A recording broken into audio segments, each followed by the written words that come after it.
बिस्मिल्लाहिर्रहमानिर्रहीम। आज हम basic concept chemistry lecture number 2 start कर रहे हैं।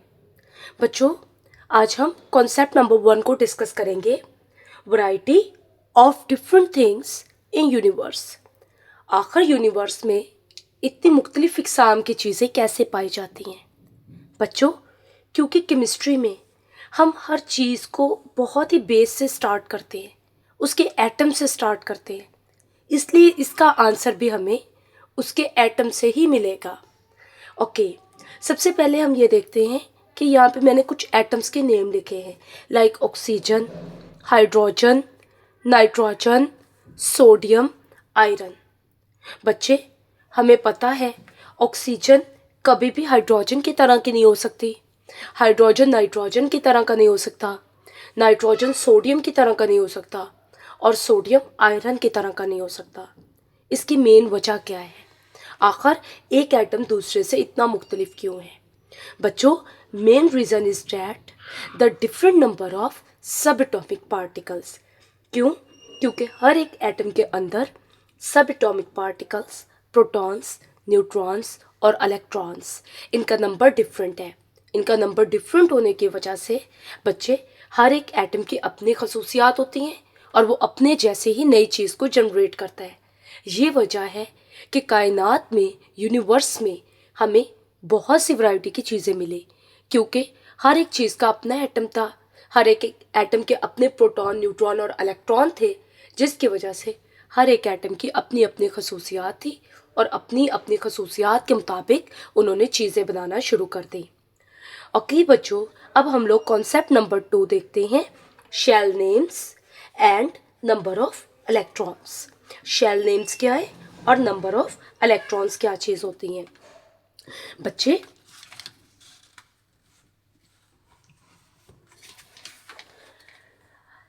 अगर हम लोग ओरिएंटेशन ऑफ एटम की बात करें, इट मीन्स डैट कल भी हम लोगों ने ये बात की थी कि एटम के कितने हिस्से होते हैं। बेसिकली एटम के 2 हिस्से होते हैं, एक सेंट्रल पोर्शन जिसको हम न्यूक्लियस बोलते हैं और कुछ आउटर सर्कल्स जिनको हम शेल्स बोलते हैं। हम इस बात को पहले भी डिस्कस कर चुके हैं कि न्यूक्लियस के अंदर प्रोटॉन्स और न्यूट्रॉन्स होते हैं और शेल्स में इलेक्ट्रॉन्स पाए जाते हैं। अब बच्चों, जो नोटिसेबल बात है वो ये है कि एटम के अंदर सिर्फ एक ही न्यूक्लियस होता है। न्यूक्लियस तो एक ही है, बट शेल्स मल्टीपल होते हैं। तो atom has only one nucleus and multiple shells. अब प्रोटॉन्स और न्यूट्रॉन्स जिन्होंने कहाँ पर रहना है, न्यूक्लियस के अंदर रहना है, उनके पास कोई और ऑप्शन नहीं है। दैट्स वाई वो कहाँ पे रहेंगे, सिर्फ और सिर्फ न्यूक्लियस के अंदर रहेंगे। लेकिन क्योंकि मल्टीपल शेल्स हैं, तो शेल्स के पास, इलेक्ट्रॉन्स के पास ये ऑप्शन है कि वो मुख्तलिफ शेल्स में रह सकते हैं। सबसे पहले तो हम शेल्स के नेम देखते हैं क्या होते हैं। ये फर्स्ट शेल है बच्चों, ये फर्स्ट शेल है, इसको के शेल बोलते हैं। ये सेकंड शेल है, इसको एल शेल बोलते हैं। ये थर्ड शेल है, इसको एम शेल बोलते हैं।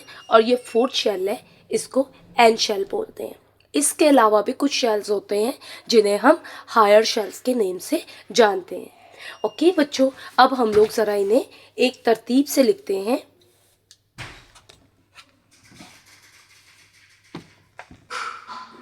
कि किस हिसाब से शेल्स होते हैं और उनमें कितने इलेक्ट्रॉन्स रह सकते हैं। फर्स्ट शेल के शेल, उसमें सिर्फ 2 इलेक्ट्रॉन्स होते हैं। सेकंड शेल एल शेल, बच्चों उसमें 8 इलेक्ट्रॉन्स रह सकते हैं। थर्ड शेल को हम एम शेल बोलते हैं और उसमें 18 इलेक्ट्रॉन रह सकते होते हैं। फोर्थ शेल को हम एन शेल बोलते हैं और उसमें 32 इलेक्ट्रॉन्स रह सकते होते हैं। फिफ्थ, सिक्स, सेवन्थ शेल को हम लोग हायर शेल्स बोलते हैं और यहाँ पर आके इलेक्ट्रॉन का नंबर फिक्स हो जाता है, मतलब 32 से ज़्यादा इलेक्ट्रॉन्स किसी भी शेल में नहीं रह सकते। अब हम लोग स्ट्रक्चर ऑफ डिफरेंट एटम्स की ड्राइंग करते हैं। बच्चों, हर एक एटम का कुछ प्रोटॉन नंबर होता है और कुछ मिक्सचर होता है प्रोटॉन्स और न्यूट्रॉन्स का।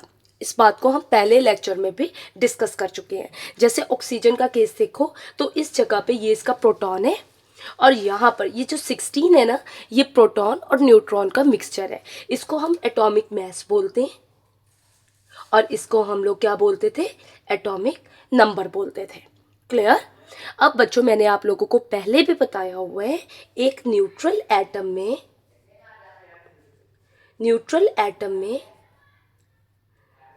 जितने प्रोटॉन्स होते हैं उतने ही इलेक्ट्रॉन्स होते हैं। बच्चों अब दो पार्टिकल्स तो हमारे पास निकल आए, प्रोटॉन्स और इलेक्ट्रॉन्स। हमारे पास क्या चीज़ नहीं है, न्यूट्रॉन्स नहीं है। हम लोग इस न्यूट्रॉन्स को कैसे निकालें बच्चों, इसके लिए हमारे पास एक फार्मूला होता है। फार्मूला क्या होता है, A is equal to number of protons plus neutron. अब गौर करने वाली बात क्या है, हमारे पास प्रोटॉन का नंबर मौजूद है और एटॉमिक मास भी मौजूद है। हमारे पास क्या चीज़ नहीं है, न्यूट्रॉन्स नहीं है। इन न्यूट्रॉन्स को हम कैसे निकालेंगे, सिर्फ इस नंबर्स को इक्वेशन के एक साइड पे ले जाएंगे। यहाँ पर अगर ये प्लस हो रहा है तो इक्वेशन के इस साइड पे आके माइनस हो जाएगा और ये हमारे पास न्यूट्रॉन्स का नंबर आ गया। तो इस तरीके से बच्चों हम लोग न्यूट्रॉन्स का नंबर निकाल लेते हैं। तो यहाँ पर हमारे पास न्यूट्रॉन्स कितने आ गए, 8 न्यूट्रॉन्स आ गए। So look at it. अब हमारे पास सब एटॉमिक पार्टिकल्स ऑक्सीजन के निकल आए। क्या क्या है, प्रोटॉन्स 8, इलेक्ट्रॉन्स 8 और न्यूट्रॉन्स भी 8। अब यहाँ से बच्चों क्योंकि हमारे पास सब एटॉमिक पार्टिकल्स आ चुके हैं तो हम आसानी से स्ट्रक्चर को ड्रॉ कर सकते हैं। तो अब हम लोग स्ट्रक्चर को ड्रॉ करते हैं।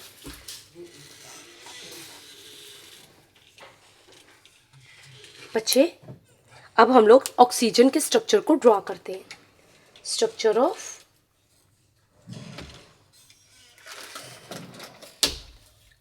ऑक्सीजन।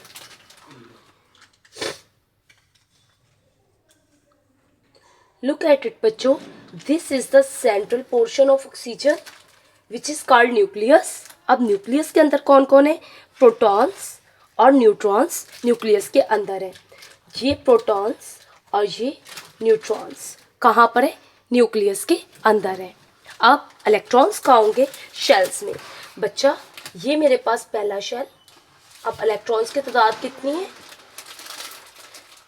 इलेक्ट्रॉन्स की तादाद भी 8 है। ये पहला शेल, ये इसमें 2 इलेक्ट्रॉन्स आ गए। लिमिट देख लो, के शेल में 2 इलेक्ट्रॉन रह सकते हैं। अब बचे हुए बच्चों 6 इलेक्ट्रॉन्स कहाँ जाएंगे, एल शेल में। Look at it, this is the L shell.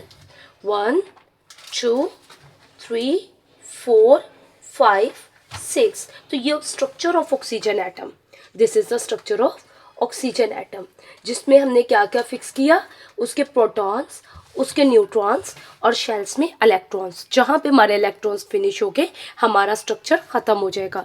तो यहाँ तक बेसिकली हम लोगों ने क्या सीखा, स्ट्रक्चर ऑफ एटम्स को निकालना सीखा। दफ़ा इस चीज़ को दोबारा से देख लो, स्ट्रक्चर ऑफ डिफरेंट एटम्स हमने कैसे ड्रॉ किए। लुक एट इट, ऑक्सीजन जैसे 8 16 बच्चों ये हर एक का डिफरेंट नंबर होता है और ये फिक्स होता है, पीरियोडिक टेबल में दिया गया होता है, प्रोटॉन नंबर और atomic mass.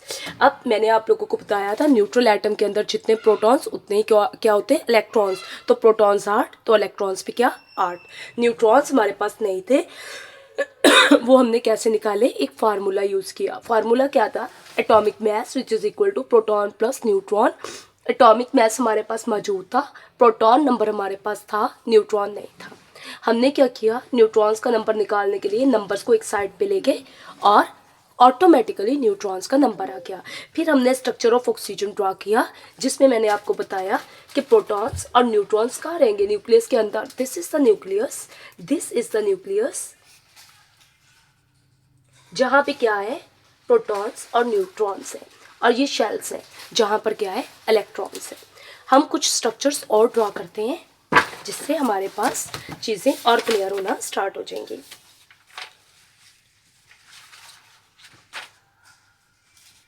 Look at it बच्चों,